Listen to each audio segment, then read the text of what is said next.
Good morning. Good morning. How are you this morning? This is Dr. Maul coming to you again with Family 360. And I want to welcome you. God bless you. It's a beautiful, wonderful day here in oops. I'm talking without my headset. Doesn't make sense, does it? Oh yeah. But I'm here. Yeah. Good. This is Dr. Maul. I'm talking without my headset. So how are you this morning? Welcome and God bless you. Hope you had a splendid evening, day, or morning, wherever you are listening to this program. And I pray that this program continue to be a blessing to you. Today we will continue our teaching on the life of David, part B, focusing on his family personal relationships. Yesterday we looked at David's daughter Tamar being raped by her half-brother Amnon, and David was angry when he heard, but he did nothing. And we looked at another of David's son, Absalom, who decided to take matters into his own hands because his father was not doing anything about such a vile act in Israel. So Absalom waited 2 years to exact revenge, and he's going to kill his brother, and it's going to get ugly. It's going to get ugly. You see, that's what happens when parents neglect to be proactive, when parents are too passive in disciplining and raising their children, when parents kind of walk around with their head in the sand, ignoring the overt, visible indications of problems in the family. We looked at the point yesterday that in some families, incest is rampant. In some families, whether it's in the United States or overseas, incest plagues those families. Many girl children are not safe within their families, and nowadays it's also boys who are not safe. Their fathers, there are fathers, older brothers, sisters who have become predatory on their younger siblings and have victimized their siblings in the home. So it's not unusual from my perspective, where I sit as a therapist on a daily basis. It's not unusual to see families come into my office or individuals come into my office with a significant history of sexual abuse, molestation, incest. And quite often it goes from generation to generation. The mother or the father may have been violated, abused by some other family member, and it just passes on to the children. That person who has been violated, who has been abused, will in turn very often turn around and abuse others within the family. We see this with children. Children, when they're abused, believe it's normal, and they themselves will turn around and abuse other children. So it leaves lifelong damage. When a child is abused sexually, it leaves lifelong damage on that child that carries over into generation after generation. So we see a pattern is developing with David. David took sex from Bathsheba. We don't know if it was forced, but it was under questionable circumstances that he took the sex from Bathsheba. And he went on to murder his Bathsheba's husband, Uriah. And so we begin to see the transmission of generations of sexual curses and sexual problems within David's family.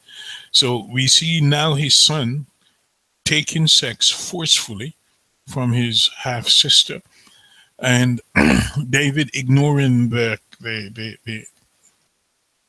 abuse, and it's only going to get more ugly. So both David and Amnon, underestimated Absalom's creativity, because Absalom, after 2 years, was determined to revenge his sister's sexual violation by Amnon. So we will see Absalom's patience, his his planning, his creativity, and his all of it leading to his need for revenge.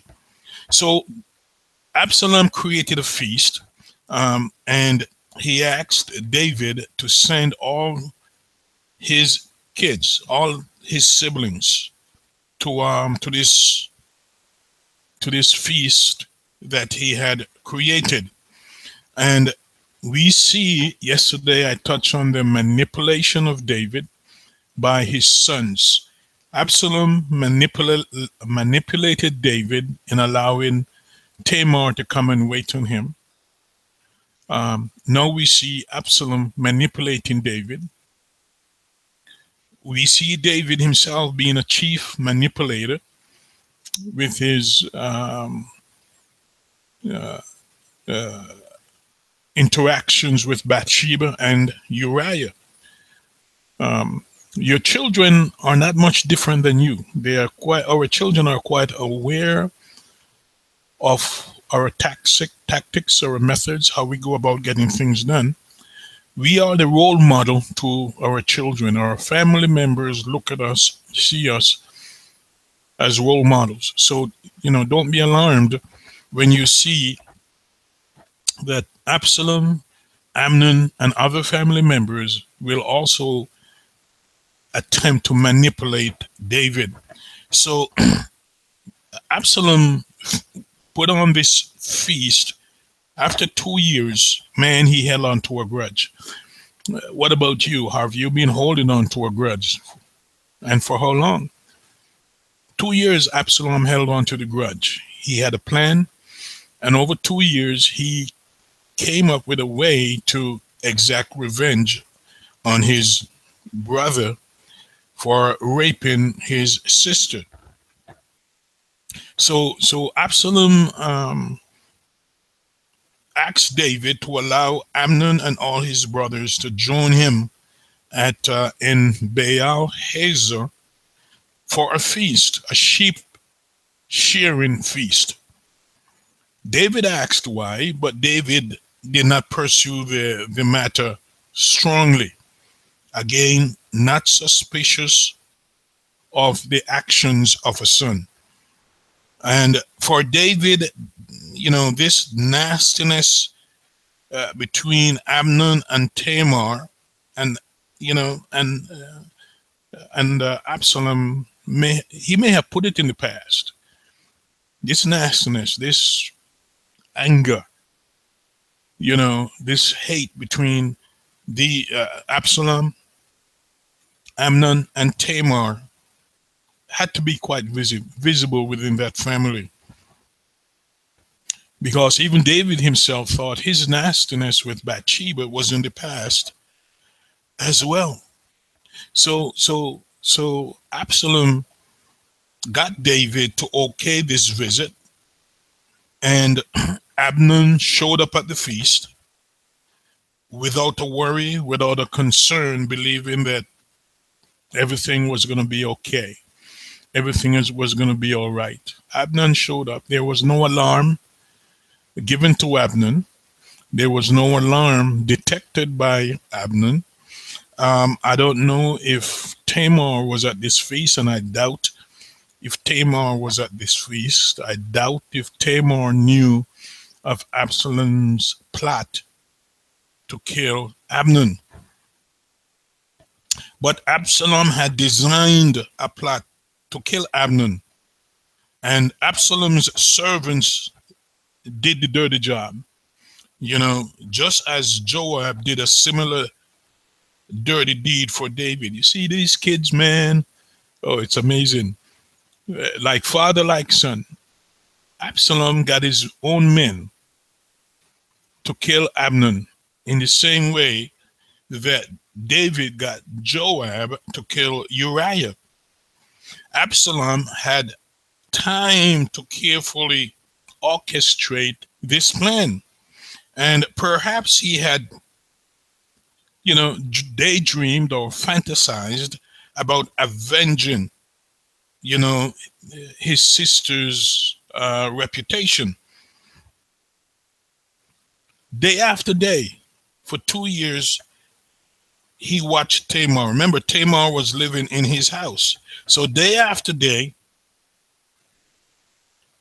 he watched Tamar living with the shame. She's walking around with her head covered.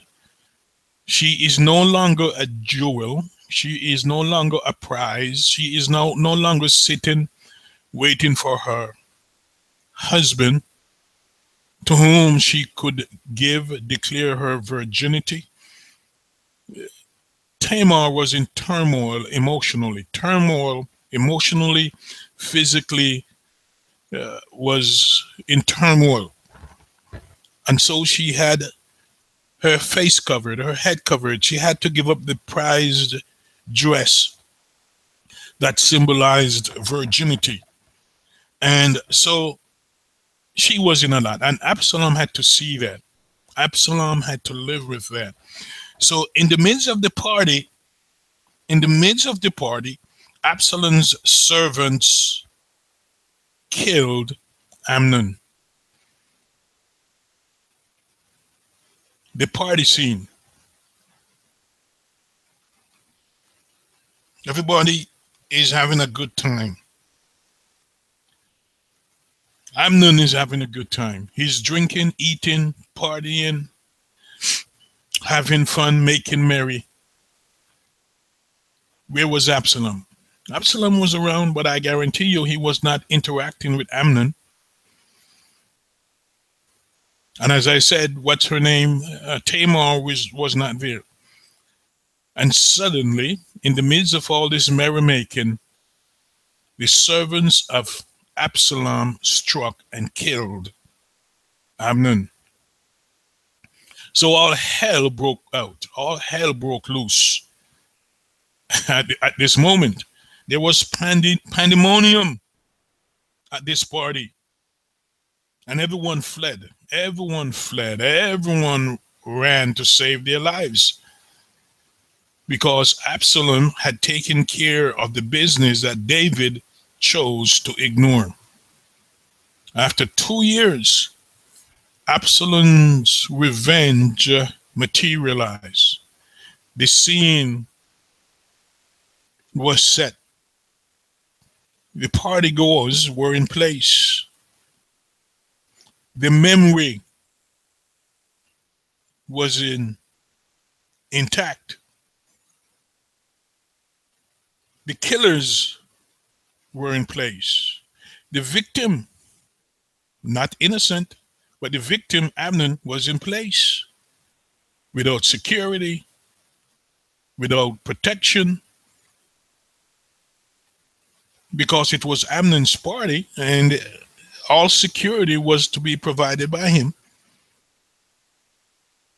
So at the right moment, Absalom gave the signal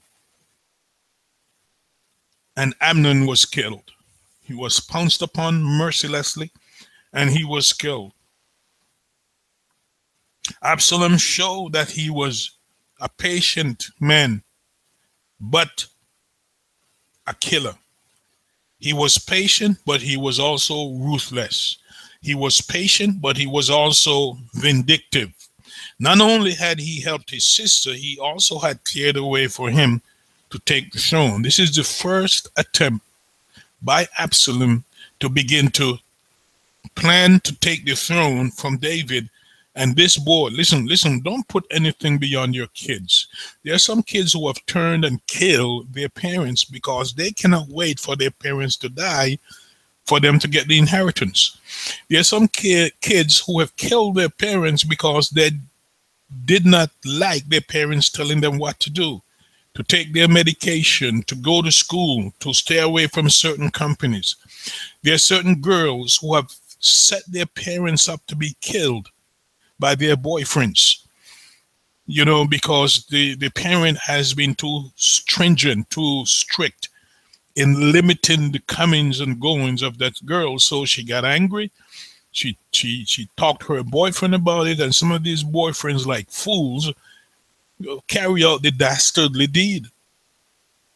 There's some children who have used their friends or strangers to kill their parents because of money.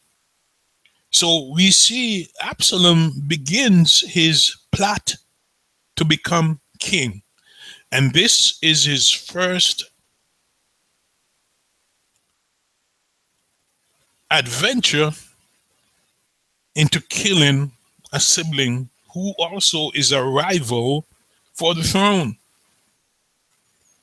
Absalom is no dummy. Absalom knows exactly what he's doing. So Amnon's death made Absalom the oldest living son and next in line to the throne. Amnon was the oldest. And in one swift move, Absalom, not only did he exact revenge upon Amnon for raping his sister, but Absalom also got rid of his main primary competition for the throne. Amnon, being the oldest, would have been next in line after David to be king. Absalom had a plan. This boy was very ambitious. The ambition of Absalom is going to get him killed later, because he also is going to go against his father, plot against his father, try to kill his father. So we see murder in the family is nothing new. When we see and hear of family members killing each other today, don't be alarmed, don't be shocked. It's nothing new. It happens. It happened in the Bible days. It happens today more often than many of us realize, because I know many of you don't read.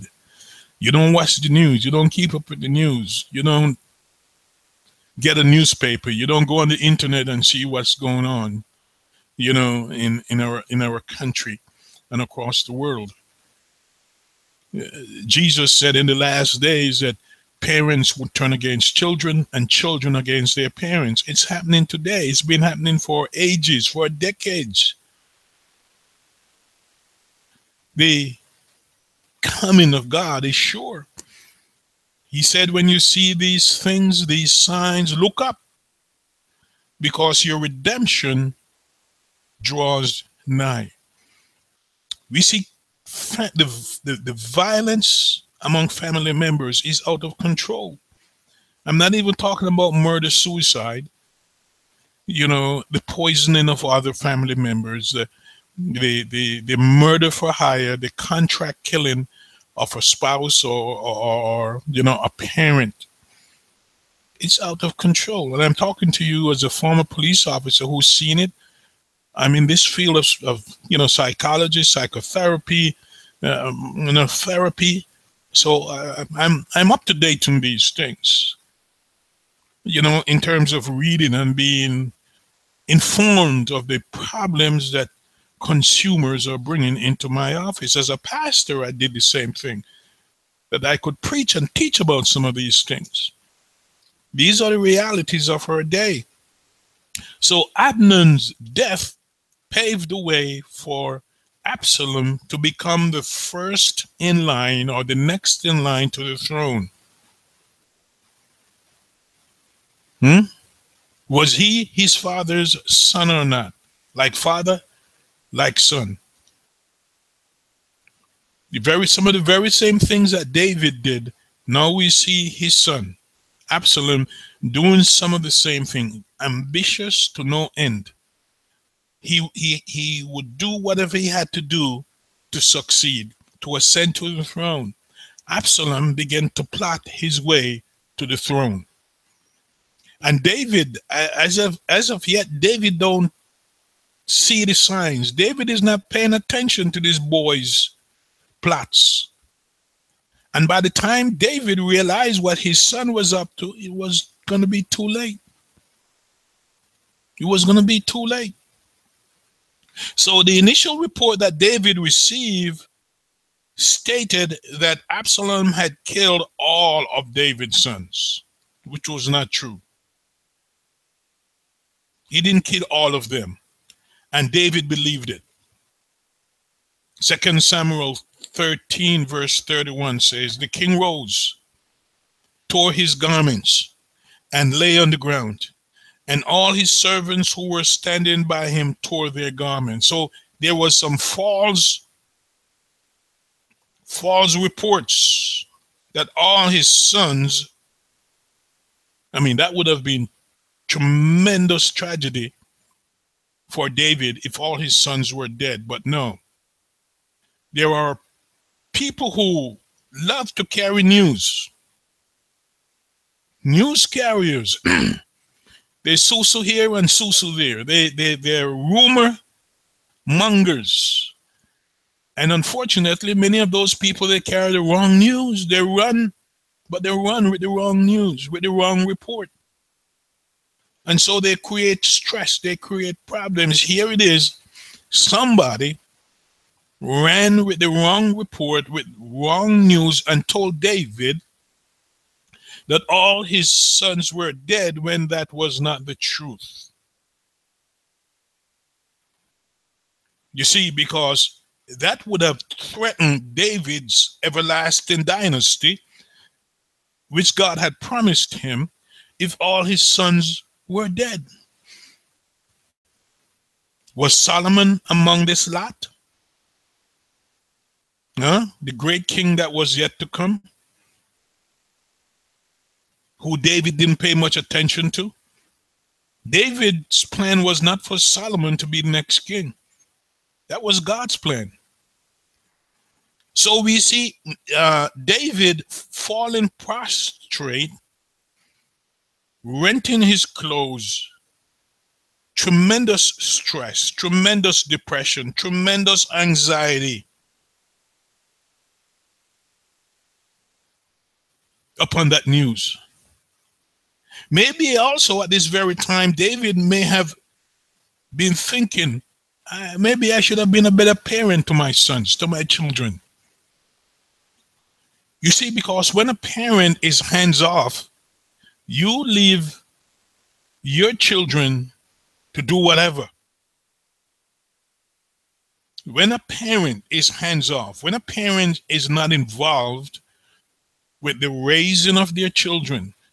For example, we see many of our minority young Black Latino men are growing up without fathers in the home, whether it's here in the States or in the Caribbean islands or in Africa, wherever you have strong minority populations and the father is absent, it's only a matter of time before all hell breaks loose due to the absence of those fathers.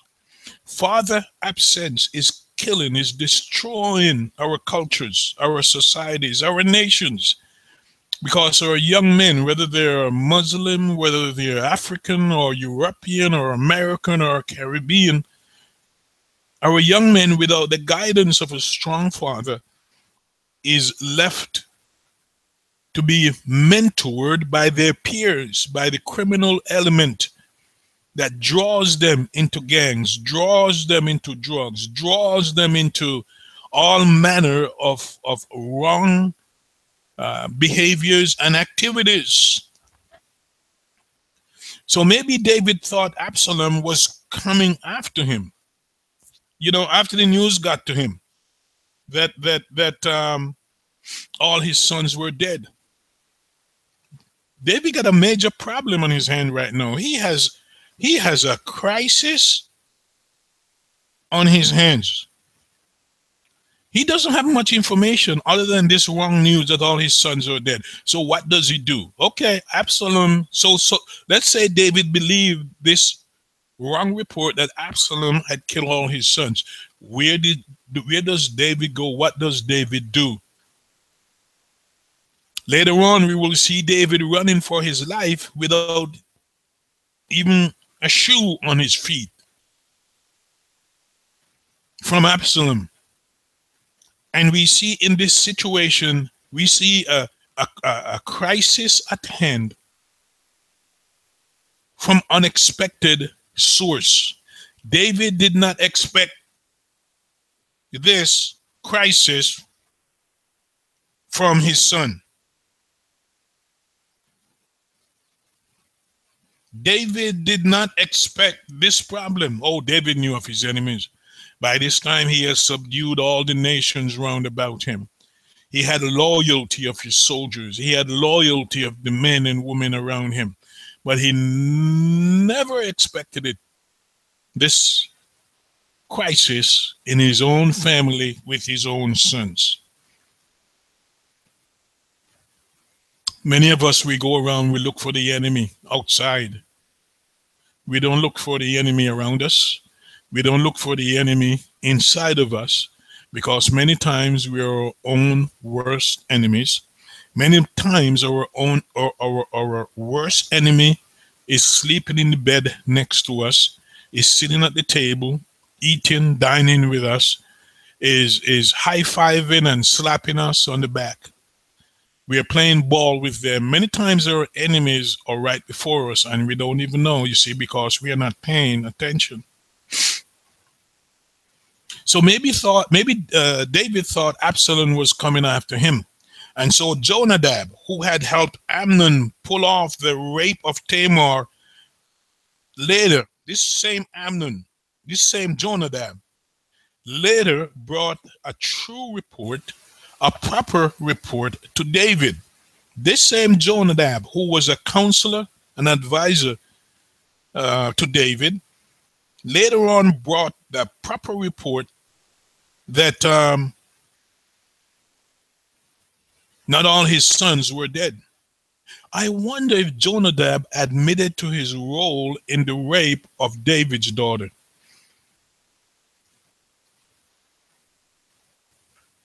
I wonder if Amnon gave up Jonadab, because it's Jonadab who came up with the plan to seduce and rape his sister. I wonder if David knew it. But here is this same Jonadab again, still hanging around. You see, there are some people, wherever there is trouble, they show up. There are some people, you know them, I know them. You can always find them where there is trouble. Night or day, they are there. In some way or the other, behind the scenes or up front, there are some people in our lives. Wherever there is trouble, whenever there is trouble, they are there. So this Jonadab made it clear to David that Absalom killed only Amnon to avenge the shame brought on by the rape of his sister Tamar. How did Absalom know? No, how did Jonadab know of Absalom's motivation? Huh? Jonadab was a troublemaker. Wherever trouble was fomenting, wherever there was trouble, Jonadab was there. Wherever there was sedition, a whisper, a wrong idea, Jonadab showed up. How did he know of Absalom's motivation to kill Amnon? Anyway, Amnon is dead. Panic in the palace, panic in the house of David, anxieties all over the place. So upon this correct news, David's anxieties were lessened, because only one son of all his sons were dead. So before David could get a hold of Absalom, Absalom fled. In 2 Samuel 13, we see where Absalom might have run for a number of reasons. Why do people run from the cops? Why do bad guys run from the cops? Huh? Absalom had his reason to run from David.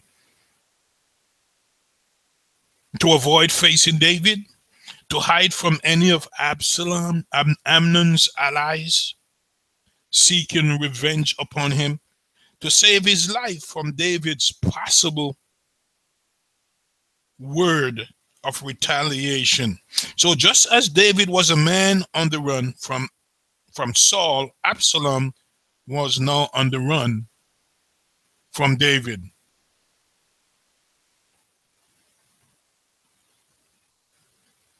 Isn't it interesting?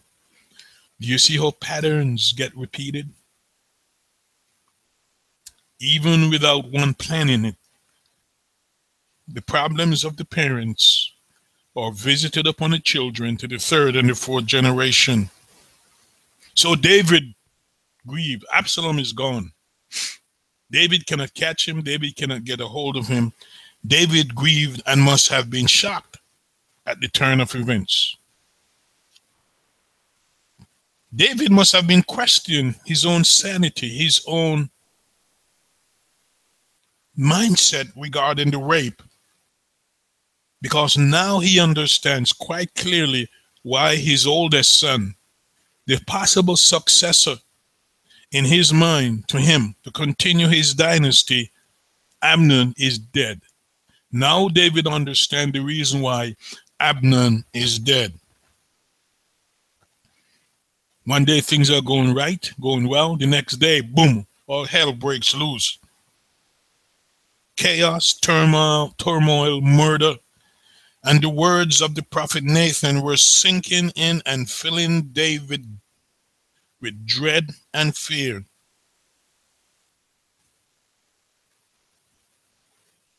The Bible tells us that David, after a while, David began to yearn. He had missed Absalom. And it distracted David from his task, from his work, what he needed to do. When you talk about depression, not all the women, not all the sex in David's life could keep away his depression, his confusion, his anger, his mistakes. His entire family now was in a mess. And 3 years later, Absalom was still in exile and David had not recovered. After how long does your depression last? 3 years later, Absalom is still in exile. David is still depressed. David had not recovered from his depression, from the tragedies that befell his family. Now, David had power and control. He had subdued all his enemies. So the question is, why did David not go after Absalom? He went after all his other enemies, near and far. He subdued them. But yet in this situation, the father did not go after his son. Is the father allowing the son to get away with murder? Absalom was an assassin. He was a murderer. And he was still David's beloved son. When you talk about a spoiled child, Absalom was.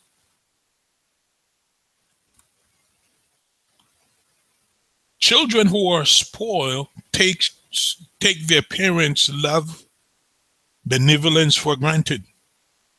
They feel they can do anything and get away with it. Daddy's little girl? Who of you was daddy's little girl? Or is still, you're a grown woman, but you're still daddy's little girl. Who of us men have been mommy's boy?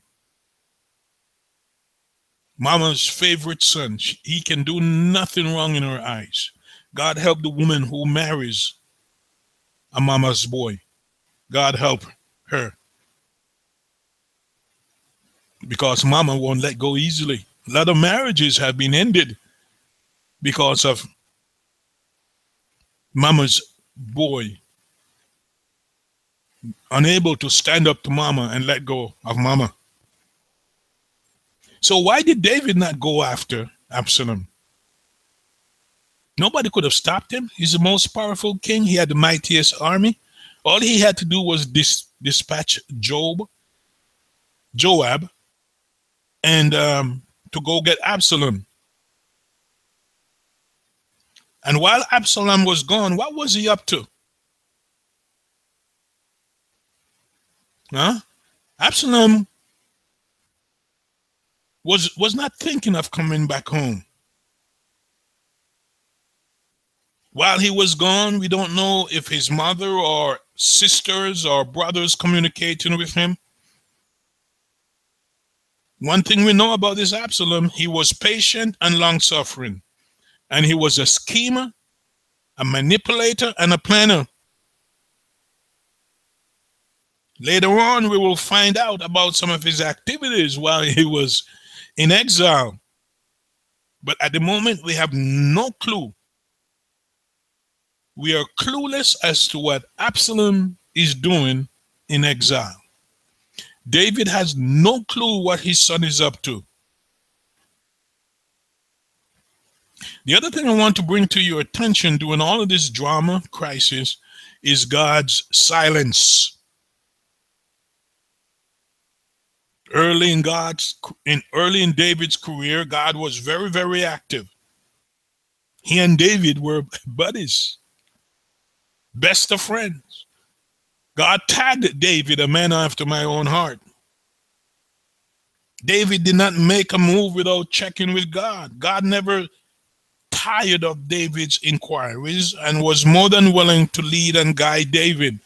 God gave David tremendous victories over every military campaign. There were times when God told David how to defeat an enemy. So during the first half of this study, in part A, we see God and David very, very interactive. Now, listen. We begin to see the second part B of David's life, his family, his personal life. And God is absent to a certain degree. Not totally, because he showed up with Bathsheba when David slept with Bathsheba.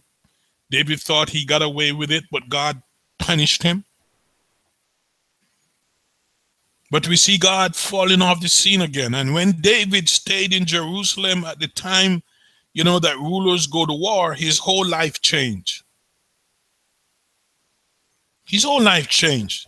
And David did not consult with God about his decision to sleep with Bathsheba. Would you have done that? David consulted with God on just about everything else. But when it came time for him to sleep with Bathsheba, the flesh took over. Lust took over. The wrestling match between the spirit and the flesh won. David had no contact with God during that deliberation, during that lustful couple hours. He didn't go to God and say, God, is this the right thing to take this man's wife? No. He did not ask God or consult God how to cover up his sin or to even murder Uriah. David did that? No. Yet when we look at David, we see a man who was much, in so many ways, more gifted, more superior than King Saul. Yet we see him now just like King Saul. No communication, no intimacy with God. Now, to be honest with you, we all go through moments, times of drought in our relationship with God. David is going through that time right now. He's going through that moment where David wants to do bad. David intentionally decides to do bad. David has given in to the traps, sneers, sins, mental, emotional, physical, sexual, impulsive ways. And guess what? God is absent. How many of us also have been there, done that? Don't tell me you have been in those places where for times you want to do something you know you shouldn't be doing. You don't go to God and talk to him about it. You don't consult with him about it. Like David, you want to go on and do whatever, even though you know it's wrong. David didn't consult God. Compare his relationship with God before he got to the throne, and compare his relationship with God after he got to the throne. Look at the man. When you read the Psalms, you see the vulnerability of David. We see a man emotionally, physically beaten up, tired. And I believe it was during these times, after all these physical campaigns, they were taxing physically.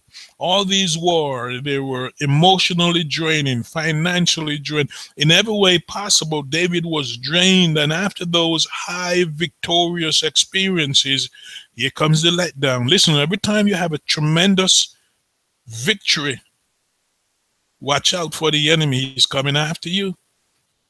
We see that happen to Elijah.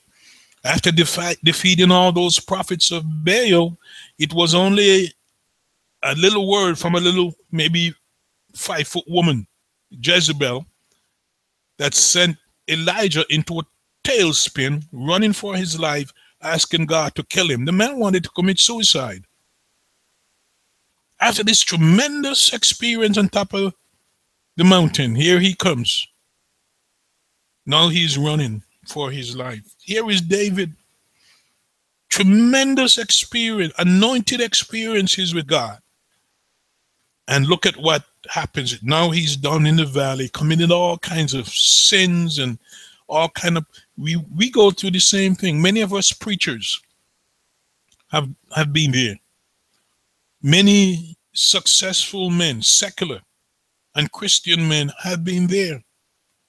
Tremendous experiences on top of the mountain, and in a matter of time we find ourselves in the valley, depressed, stressed out, crisis after crisis. So just as God had spoken to Saul through Samuel, God now spoke to David through others. And David's one misguided act of indiscretion played out in a horrible family drama. One child is dead in infancy. A daughter raped, shamed, humiliated, embarrassed by a half brother. The oldest son, a sexual abuser, is now dead. The second son, Absalom, is now a murderer and is living in exile. There is nothing but crisis in David's family. There was nothing but blood on David's hand, and he watched his children suffer. He does not escape. We're not even halfway through this yet. David's children suffer, and David will suffer as a result of that one major discretion in stealing Bathsheba and killing Uriah. David is going to pay an awful price. Awful price.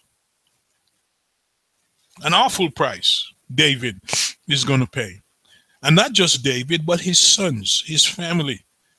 And the Bible doesn't say much about his daughters, but I'm sure they paid a price as well. Solomon later on is going to make some significant mistakes, just as his father David did. Like father, like son, like mother, like daughter. Like father, like son, like mother, like daughter. From that one mistake,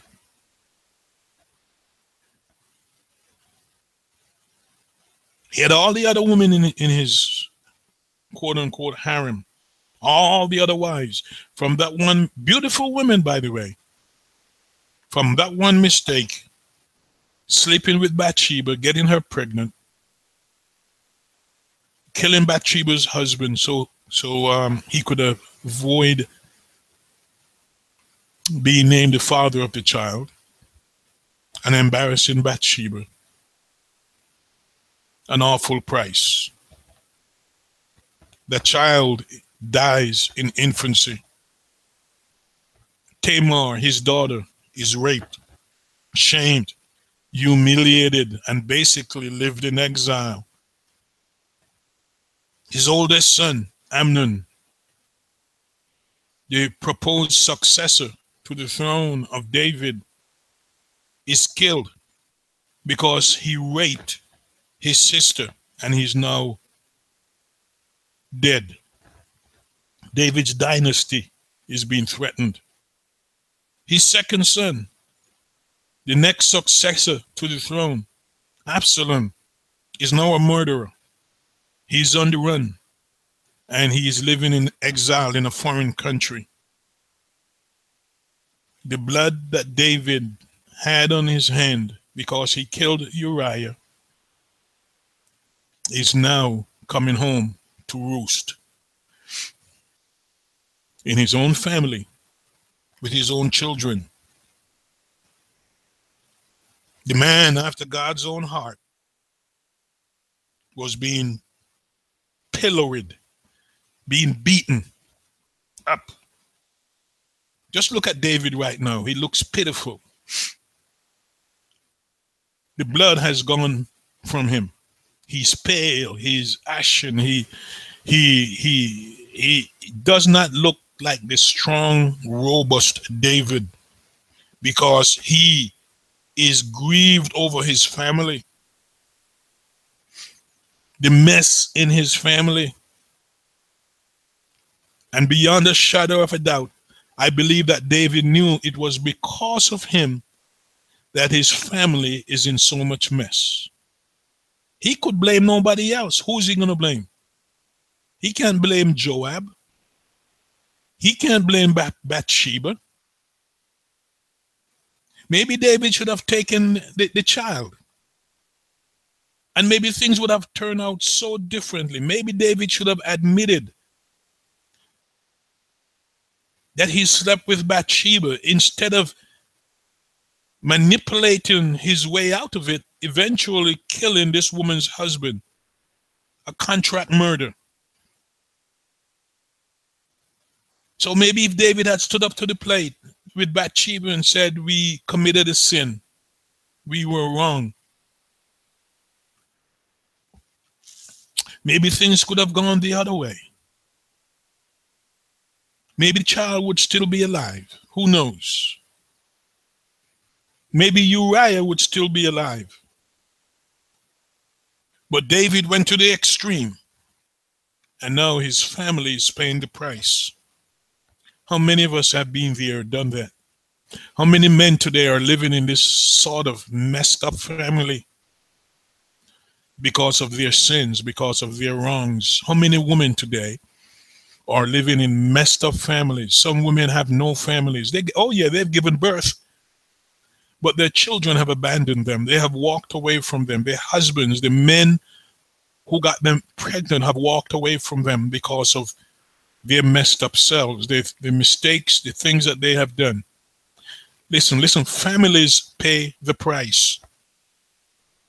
It's not just the individual who pays the price. Children pay the price. Families pay the price when parents messed up and do all sorts of ugly things. Our children pay the price. We see a depressed David, a David without much energy. Looks like the life is gone out of him. He's sleeping a lot. He's not energetic. He's not the David that we all knew. He's not that David who, early on could climb mountains and scale walls. No, it's not that David. So imagine Joab's reaction. Joab had probably been holding the territory together, holding the army together, and Joab now realized that David needed to be brought back into action. Joab took charge. Joab has to shock David back into reality.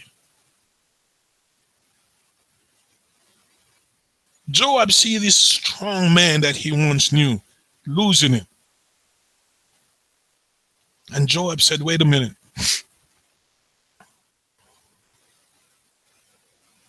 We will see next time I'm before you. We will see some of the actions that Joab takes to get David back in good spirits. Again, we'll see the conspiracy. Lord, have so much conspiracy going on. We'll see the conspiracy of Joab. All around David, there are conspirators. In his family, outside of his family, with his commander-in-chief, conspiracies. Joab realized that the kingdom is at risk if David don't get it together. Listen, is your family at risk because you cannot get it together? You refuse to get it together. You don't want to get it together. Listen to me. You may have to end your marriage, but that does not mean you abandon and desert your children. Do you hear me? You may not be able to get along with that man. You may not be able to get along with that woman any longer. It does not require you to abandon your children. Oh, you can go and get your own apartment, but be sure your children know that they're number one, that they take priority. Be there for them. Visit their school. Be a very, very present person in their lives daily, multiple times a week. Let your children know, hey, you can come and visit me. Any problems, any crisis, call me. I will be there. Financially continue to support the children. Be there for your child. Spend time with them. Don't make promises to them and then disappear and don't fulfill your promise. Be there for your children. You may not be living with the child's mother or father, but you can still be the best parent. As a matter of fact, there are some kids who wish their parents would separate. You know why? Because of too much conflict, too much arguments, too much fights. Kids are stressed out because the parents are fighting too much. Kids are learning from you in your messed up situation. Sometimes it's better to go your way. But be a strong, very present parent for your child. Give your child that sense of security. If that mother don't want you to be active in that child's life, you go to court. Pay your child support. You go to court and compel the judge to give you visiting rights, and you stick with it. When that woman doesn't honor it, you drag her back into court. Honor that court order, you drag him back into court. Be present for your children. Tomorrow we want to continue this study as we pick up from here. But I want to challenge you. I want to let you know you don't have to wait to enjoy life again. You don't.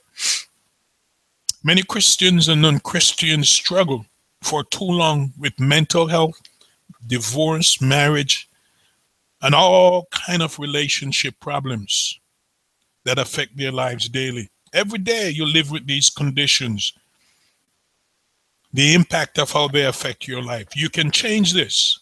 It's never too late or too early to seek professional help for the problems that you're having. It's never too late to go to a professional person, a licensed individuals who is trained, who has the skills necessary to help you manage the challenges, the changes that are going on in your life. Here at Family 360, we understand that we can help you. There are many reasons why someone like you don't reach out for help, such as you may be experiencing problems with depression. We talked about sexual abuse today. You may have been sexual abused or you may be going through that right now. Tell somebody, please. If you have been sexually abused, get it off your chest. Talk to somebody about it. You may be going through domestic violence. You may be having significant marriage problems. You may be overwhelmed with anxiety, panic. You may have experienced some form of trauma. You may be stressed out, burned out. You may be suicidal, walking around with suicidal intentions. Hopelessness may be overwhelming you. Violence. You're walking around with a spirit of unforgiveness. You may be going through a divorce, a separation. You may be having sex issues. You may be lonely, walking around with resentment, having significant parenting problems, all kinds of addictions. You may be using all type of poly substance. Right now, we have an epidemic going through this country with opioids overdose. See, it's a problem now because it's now killing a lot more white people than black people. Sorry to say that, but it's the truth. So now it gets the attention of the government of the United States of America because these addictions, these opioid addictions are now more white people than black. So the government now is responding to it. God help us. You may be bitter. You may be walking around in anger. You're a rageaholic. You may be walking around with all kinds of guilt. You may not be able to sleep or focus. These are just some symptoms of problems going on in your life. Family 360 is here to help you. Locally, our number is 770-679-0586. You can write me at dmaul, M-A-U-L, at family360center.com. Let me hear from you. You can make a referral. If you know somebody who needs help, they're willing to get help, you can accompany them to the office of a mental health professional, a psychiatrist, a medical doctor, so they can get some help. Ask your doctor for a referral. Your pastor may be able to help you. Not all of them can, but your pastor may be able to help you to give you a referral. Listen, we are here to help. Visit our website, www.family360center.com. That's family number 360.com to see our services, to make a donation. And I will be praying for you. So until next time, until tomorrow, God willing, be safe and walk good. Bye-bye.